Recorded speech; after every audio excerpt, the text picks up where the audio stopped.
बेमिसाल रहे आपके लिए? नहीं। मोदी सिखों का दुश्मन बन चुका है। भगत सिंह जैसा युवा लटक गया फांसी पे और ये कांग्रेसी आकर कहते हैं आजादी हमने दिलाई। मुसलमानों को निकाल दो, सहारा को निकाल दो, तुम्हारा हिंदू राष्ट्र बन जाएगा।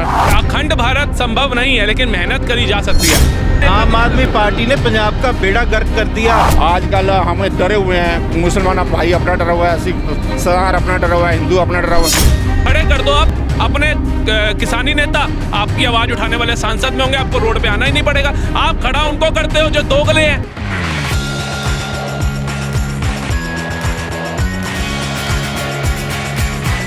नमस्कार, मैं शिखा, आप सभी का स्वागत है भैया जी गजब में। आजकल युवाओं और भारतीयों के बीच में एक हिंदू राष्ट्र को लेके अलग तरह की झड़प हो रही है। कोई चाह रहे हैं, कोई नहीं चाह रहे हैं, कोई अखंड भारत चाह रहे हैं।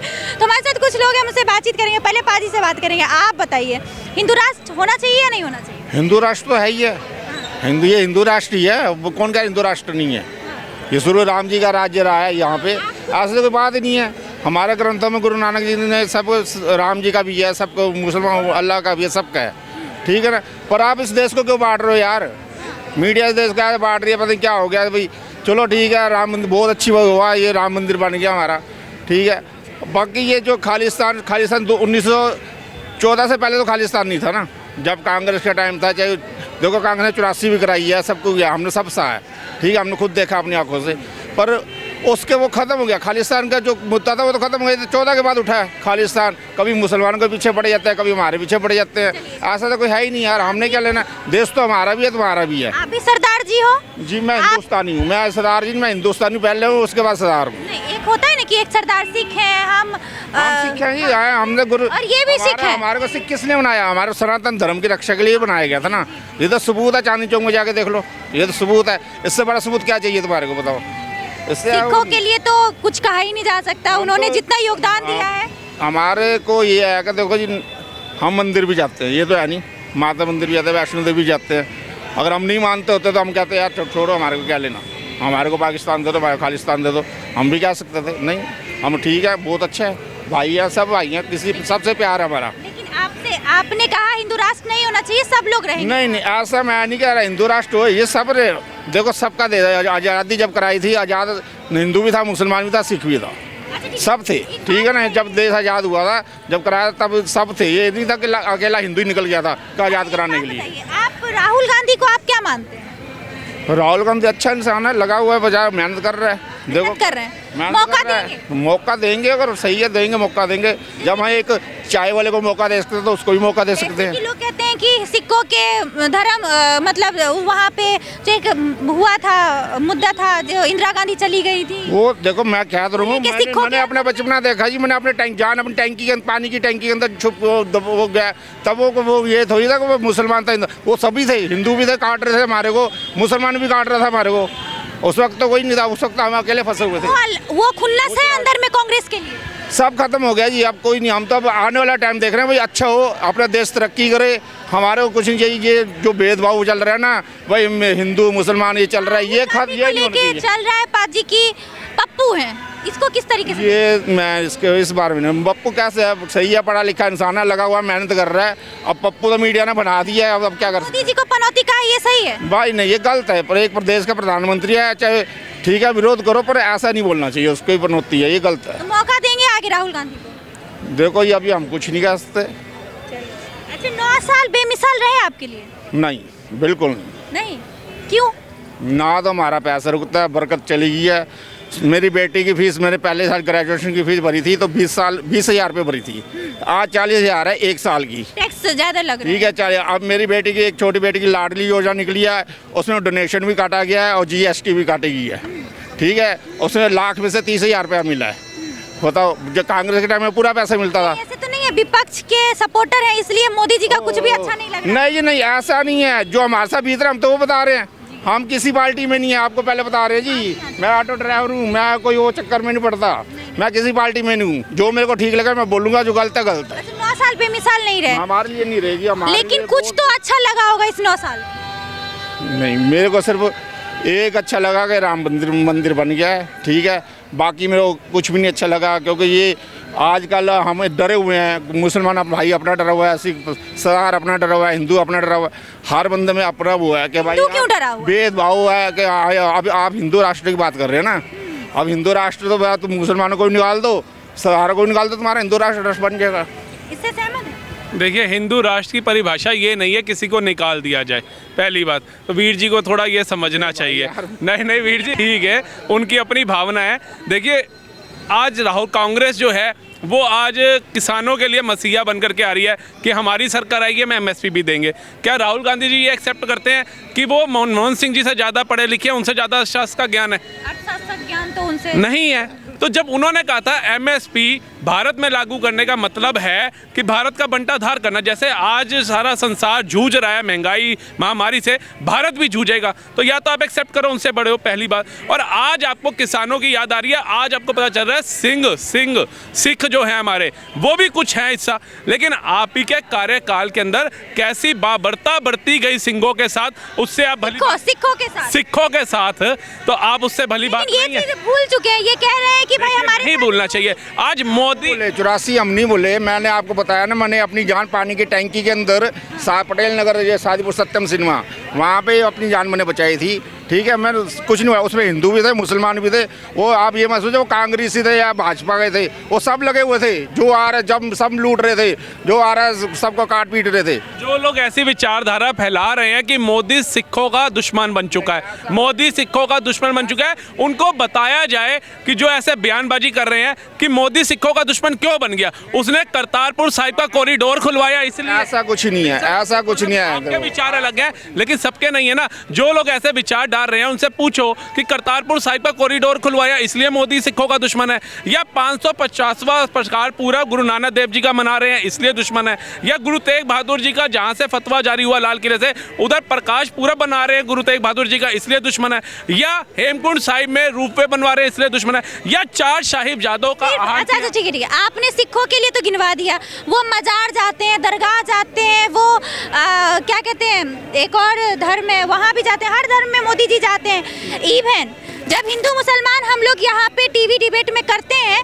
तब हमारे मोदी जी खुद किसी और देश के प्रिंस से या किसी देश के क्या कहते हैं शेख से हाथ पे किस करते हैं और उनको वेलकम करते हैं बहुत अच्छे से। जब हम लोग हिंदू मुसलमान कर रहे होते हैं, वो तो सब धर्म को प्यार करते हैं, है ना, वो सब धर्म को प्यार करते हैं, हर धर्म की। मैडम देखो, किसी के धर्म से लड़ाई नहीं है, ना कभी हो सकती है, ये विचारधारा की लड़ाई है। जो मुस्लिम भाई यहाँ पर आकर के कहते हैं ना कि इनको काट देंगे, इनको मार देंगे, वो भी गलत है, और जो हिंदू बेमतलब उन निर्दोष लोगों के लिए बोलते हैं वो भी गलत है। लेकिन एक चीज को अगर आप जमीनी स्तर पे देखोगे ना, तो जो भी ये चीजें निकल के आती हैं ये पर्टिकुलर मुस्लिम भाइयों की तरफ से क्यों निकल के आती हैं? आप बताओ, 1947 में हमारा देश आजाद हुआ था, मुस्लिम भाइयों ने अपना देश लिया अलग, इधर सिख भी रह गए, जैन भी रह गए, बौद्ध भी रह गए, ब्राह्मण भी रह गए, किसी ने अपना देश नहीं भाई लिया। साहब, सिख तो वहाँ भी हैं पाकिस्तान में। हाँ है, लेकिन आज वो कितनी तादाद में रह गए? बहुत कम है। देखिए, जीने का राइट यहाँ पे माइनॉरिटी है मुस्लिम, उसी तरीके से नहीं सर मैडम, आप माइनॉरिटी जो कह रहे हैं क्या ये सिखों से कम है? क्या ये बौद्धों से कम है? क्या ये जैनियों से कम है? ये माइनॉरिटी का टैग इनको दिया कहाँ गया? ये जो सहूलियतें इनको दी जा रही हैं, मैं कहता हूँ जो अगर आज सिख भाई हमारे यहाँ पर आकर के बोलते हैं ना गर्व से कि शहादतें हमने दी हैं सबसे ज़्यादा है, आज अगर वो अपनी आवाज़ उठाने के लिए, तो उनको उनके राइट्स देने चाहिए, वो डिजर्व करते हैं मैडम। भगत सिंह जैसा युवा लटक गया फांसी पे और ये कांग्रेसी आकर कहते हैं आज़ादी हमने दिलाई। ये इनको सोचना चाहिए, इनकी विचारधारा से बाहर आना चाहिए। आज चाहे अफगानिस्तान हो चाहे पाकिस्तान हो, ये जुड़े हुए हमारे से देश हैं। क्या हालत है इधर हिंदुओं की भी और सिखों की भी। लेकिन अगर भारत के अंदर जो सिखों का राइट है वो देना चाहिए। मैं खुद एक हिंदू होकर के बोलता हूँ ये चीज। क्या राइट है? वो तो रह रहे हैं ना, लेकिन उनके ऊपर ये प्रताड़ना जो कांग्रेस करा रही थी, अब क्या हो रहा है? अब नहीं हो रहा ना, अब तो अच्छे से रह रहे हैं। मैं बताता हूँ, ये प्रधानमंत्री भी तो ऐसा आया ना जो आपको लग रहा है कि विकास की बात करता है। आपको ऐसा लग रहा है 2014 के बाद ही सिख अच्छे से रह रहे हैं, उससे पहले नहीं रह रहे? नहीं रह रहे थे पहले, क्या कहेंगे ऐसा? नहीं रह रहे थे। नहीं रह रहे थे जी, रह रहे थे, हाँ ठीक ये है। सिख है मैं बताता हूँ ना गोलियां आपको, मार दी जाती थी 2014 से पहले 14 से पहले नहीं 84 से पहले 84 से ना पहले देखिए 84 में दंगा हुआ, 1908 के अंदर किसान जब अपनी आवाज उठाने गए 300 गोलियां चली, 28 शहीद हुए सिख। और वैसे भी कितने आंदोलनों में सिख थे, लेकिन अभी 2021 में भी सिख भाई बैठे, इस मुद्दे में कितनों पे सिखों को गोलियां नहीं चली। लाना चाहिए, क्योंकि सिखों ने जो किया है वो हाँ। हम कभी नहीं भूल सकते, नहीं वो भूल पूरा सकते। दुनिया नहीं भूल नहीं सकता भूल जो सिखों ने किया। सिखों को तो लाना ही नहीं। नहीं लाना चाहिए ना, लेकिन ये उस कौम का कंधों पे बंदूक रख करके क्यों चला रहे हैं किसान आंदोलन के अंदर? आपको लड़ना है सरकार से तो आप अपने विकास कार्यों पे लड़ो। आपने कहा एमएसपी नहीं दे सकते हैं, ये बात मनमोहन सिंह ने कही थी, लेकिन अभी केजरीवाल बैठे हुए थे तो उन्होंने कुछ कैलकुलेट करके बताया कि भाई हम ऐसे करेंगे तो इतने में हम इतना दे सकते हैं। नॉर्मल सिख है ना मैम, वो नॉर्मल सिख खालिस्तान की बात नहीं करता। खालिस्तान की बात ही नहीं हो हाँ। रही। नहीं जो केजरीवाल जी की जो सरकार है, मान सरकार, इन्होंने कहा था जब कांग्रेस की सरकार पंजाब में थी तो एमएसपी जो है राज्य सरकार को देनी चाहिए। फिर मान सरकार ने बोला हम आएंगे तो हम एमएसपी देंगे। आज मान सरकार आ गई ना, क्यों नहीं देती? क्या सरकार किसानों को एमएसपी नहीं दे सकती, सक्षम नहीं है? नहीं है। देखो अगर आप जमीनी स्तर पे देखोगे ना तो एमएसपी आप देखो, अगर आज यही सब्जी 100 रुपए किलो हो जाएगी तो क्या हम किसान भाइयों के पास जाएंगे? हम मौजूदा सरकार का गिरबान पकड़ेंगे। आज ही हम सरकार को नहीं छोड़ रहे। है महंगाई, बेरोजगारी, भ्रष्टाचारी, जैसे वीर जी ने बताया, फीस को ले लो चाहे घर की चलाने को ले लो, महंगाई को जूझ रहे ना। लेकिन एक पर्टिकुलर एक अमाउंट तय करने के बाद जब वो उसको तो उसका फायदा मिलेगा सरकार से, और सरकार ने ये समझना चाहिए लोगों को अपनी जेब से नहीं देना है। सरकार ने तो बस यस करना है, लेकिन बाकी जो दुनिया में लोग रह रहे हैं वो कहाँ भुगतेंगे?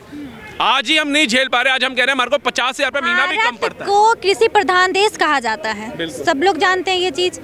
क्या आयुष्मान योजना है, प्राइम मिनिस्टर का एक फंड है वो, और तमाम तरीके के जो खर्चे होते हैं जो एडवर्टाइजमेंट में लगते हैं, वो तमाम चीज़ों को काट के क्या सरकार किसानों को एमएसपी नहीं दे सकती? देखिए मैडम, अगर सरकार आयुष्मान योजना, उज्ज्वला योजना, सुकन्या योजना, अपनी उद्यमी योजना, जहाँ झुग्गी वहाँ पक्का मकान टाइप की योजना, ये शौचालय योजना, ये सब बंद कर देगी तो ये तमाम योजनाएं बंद करने से कितने लोगों का नुकसान होगा? और खाली एक एमएसपी देने में वो नहीं है, लेकिन आप अगर तथ्य सामने आएंगे ना, आप देखो 45 लाख करोड़ का बजट है देश का। अब मेरे परिवार के समझो, मैं अपने पिताजी के 3 भाई हैं हम, अब मेरे पिताजी एक ही भाई को सब कुछ दे दें और हम दोनों को सड़क किनारे कर दें, वो भी तो जायज़ नहीं है ना। मतलब है अकेला रोटी नहीं खानी, दवाई भी लेके देनी है उसको, है ना। अभी जो लोग जो डटे हुए हैं, क्योंकि बहुत सारे किसान हैं जो अभी गोलियां भी खा रहे हैं, पुलिस वाले भी मर रहे हैं, किसान मैडम भी। कोई नेता नहीं मर रहा, चाहे वहाँ किसानी नेता हो, उसकी औलाद नहीं मर रही, ठीक है, उसके परिवार का सदस्य नहीं मर रहा। पंजाब के नौजवान जो बेचारे ये सोच रहे हैं कि हमारे लिए ये आवाज उठा रहे हैं, वो जा रहे हैं। अभी एक शहीद हुआ है बेचारा, उसके माँ बाप नहीं है, बहन है छोटी, उसकी एक छोटी बहन है, माँ बाप नहीं है। उस पे उसके परिवार पे पूछो, बेचारी बहन पे क्या बीत रही होगी। तुमने आज किसान और जवान को आमने सामने खड़ा कर दिया, इतने घटिया स्तर की राजनीति पे तुम उतर है। कुछ तो करना पड़ेगा, क्योंकि पहले भी जो है किसान 2 साल बैठे हुए थे, अभी भी देखिए, मोदी सरकार जो है ना वो करेगी, ये बिलीव हम इसलिए कर सकते हैं कि पहले भी जैसे किसान बैठे तो उन्होंने हिंदू मुस्लिम भाईचारा देख लो, या भारत के अंदर कोई भी आप एक मर्यादा में रहने वाला प्राइम मिनिस्टर देख लो, ना वहाँ लाठीचार्ज हुआ, ना गोलियां चली, चाहे सेना के साथ हाथापाई हुई लाल किले पे, केसरिया लहराया, लेकिन मोदी सरकार ने ऑर्डर नहीं किया। यही कांग्रेस की सरकार होती तो सबको पता है कि लाठीचार्ज भी होता, गोलियां भी चलती। फॉर एग्जाम्पल ये भी 2021 में किसान बैठे थे ना, सबके सामने था, सब हिमेती थे किसान के। गहलोत सरकार ने अभी किसानों के ऊपर लाठियां बरसाई, मान सरकार पंजाब में ही लाठियां बरसाई। ये बात तो अभी शंभू बॉर्डर पे भी वो किले लगाई गई थी। देखिए, अब मैं वही तो कहता हूँ, जो नेता कह रहे हैं ना कि आपने एक बॉर्डर तैयार कर दिया, बड़ा नेता कोई भी, चाहे चटूनी जी हैं, जो चरणजीत चूड़नी, जो भी नाम है उनका, सदस्य चुर्ग है ना, उनको आओ, राहुल गांधी जी आए, केजरीवाल जी आए, ये 10 रुपए का एक स्टैम्प पेपर आता है, उस पर लिख के दे कि हम इनकी गारंटी लेते हैं कि दोबारा ये लाल किले पे कूच नहीं करेंगे। चुन्नी किसको? चरणजीत सिंह चुन्नी? हाँ, चडूनी हरियाणा में है, उसके फार्मर्स के लीडर है, वो लीडर है कांग्रेस नेता। इनको बोलो 10 रुपए के बैलेट पेपर पे लिख दो कि जैसे अन्ना आंदोलन हुआ था, शांतिपूर्ण था, उसने तो सरकारें पलट दी, विश्व तक उसकी गूंज गई थी, लेकिन किसी आम इंसान आपको गलत लग रहा है किसान का? बिल्कुल गलत है। मुद्दे से थोड़ा हटते हैं। हिंदू राष्ट्र और अखंड भारत को लेके लोग तमाम तरीके की बातें कर रहे हैं। अखंड भारत संभव है? देखिए, अखंड भारत संभव नहीं है, लेकिन मेहनत करी जा सकती है। इससे क्या फायदा होगा? इससे यही फायदा होगा कि हो सकता है जो हमारी चीजें हैं, और आप ये तो भारत के लोग कह रहे हैं ना, आप आज न्यूज रिपोर्टिंग करने पाकिस्तान चले जाओ, उसकी आवाम कह रही है मैं हिंदुस्तान में मिला दो, तो वो तो खुद अखंड भारत का हिस्सा बनना चाह रहे हैं। श्रीलंका कह रहा है भारत में पुरानी मिला दो। चीजें वापस आ जाएंगी, देखिए जैसे वो- कोहिनूर हीरा। देखिए, जमीनी स्तर पे ना वो कहना आसान लगता है, लेकिन इतना आसान नहीं होता है। आज हम हिंदुस्तान को ही चला लेना बड़े अच्छे से, तो हमारे लिए वही बढ़िया चीज है। मोदी जी की सिचुएशन एक मैं आपको बताऊं ऐसी है जैसे एक क्लास है, एक क्लास में एक इंटेलिजेंट बच्चा है, उस इंटेलिजेंट बच्चे को सारे डिमोरलाइज करने के लिए ये बोल रहे हैं कि तू फेल होगा, तू फेल होगा। ऐसी सिचुएशन है मोदी जी की। लेकिन ये तो कह रहे हैं राहुल गांधी जी के साथ ऐसा सिचुएशन है, भाजपा की आईटी सेल बहुत मजबूत है और उनको पप्पू बनाने में तुली हुई है। मैम देखो, जो पहले से ही पप्पू है उसका पप्पू तो बनाया नहीं जा सकता। He is already a gone person, है ना। वो तो उसकी आप ये चैनल पे भी टाइम खराब करने वाली बात है ना। तो we shall talk about something someone else. Rahul Gandhi की तो बात ही मत करें, है ना। राहुल गांधी की बात ना करें। नहीं, उसका क्या, क्योंकि मोदी जी ने थोड़ी ना कहा है उनको कि स्टोव पे कोयला रख के जलाओ, चील कौओं को रोजगार दो, दुर्योधन से जीएसटी लो। मोदी जी ने कहा है, आप अपनी बातों में खुद फंस जाते हो। अभी ऐसा लगता है कि एक डेमोक्रेटिक कंट्री में एक ही मतलब एक ही पार्टी राज करे, कभी बदलाव हो, ऐसा होना चाहिए। देखिए बदलाव होना चाहिए। मैं तो बल्कि गुजारिश करता हूँ जो सिख भाई आंदोलन में बैठे हैं ना, इलेक्शन है अप्रैल मई के अंदर, आपके जो तुष्ट नेता हैं जो आपकी आवाज़ उठाते हैं, 13 से 14 सीटें हैं शायद सांसद की पंजाब की, खड़ा कर दो। लात मारो केजरीवाल को, लात मारो अकाली को, लात मारो भाजपा को, जिसको मर्जी मारो, खड़े कर दो। आप अपने किसानी नेता आपकी आवाज़ उठाने वाले सांसद में होंगे, आपको रोड पे आना ही नहीं पड़ेगा। आप खड़ा उनको करते हो जो दोगले हैं, जो कुर्सी पे बैठे ही भूल जाते हैं। ऐसे मत। मैडम ये सच्चाई है, ये सच्चाई है, इसको हमें एक्सेप्ट करना चाहिए। आप किसानों के कंधे पे नेता आम आदमी पार्टी ने पंजाब का बेड़ा गर्क कर दिया। कह रहे पंजाब में नौकरियां दे रहे हैं। मैम हाथ जोड़ के मेरी बात सुनो, उसने 15 दिन हुए सरकार पे बोर्ड लगा दिए 36,000 को नौकरियां। मुझे 36 गिनवा दे, वो 36 को दी हूँ। किसान एक मारे गए हैं और उनको वो 1 करोड़ रुपए दे रहे हैं। मैम मेरी बात सुनो, मैडम अगर एक किसान को 1 करोड़ दे दिया वो बात अलग है, जो 1 करोड़ वहाँ पे अनएम्प्लॉयड घूम रहा है वो अनएम्प्लॉयड हरियाणा से कम घूम रहे हैं। और मैम ये तो मैडम अगर ये मुख्यमंत्री थे, मुख्यमंत्री हो गए कि उस स्टेट का मुखिया, जो इंडिया में उस जनगणना स्टेट का होती मुखिया, होती है। अगर ये किसानों को वहीं रोक लेते, इतनी इनके अंदर शक्ति थी ना, वहीं रोक लेते तो क्या अनएम्प्लॉयमेंट शहीद पे होते? बोला इन्होंने तो। आप ये बताओ, जो जनगणना होती है वो बिल्कुल ठीक होती है, 100% होती आप बताओ सही होती है या नहीं? है। उसमें 100 डिस्क्रिपेंसीज होती हैं, उसमें 100 कमियां होती हैं। हम लोगों ने तो की हुई है।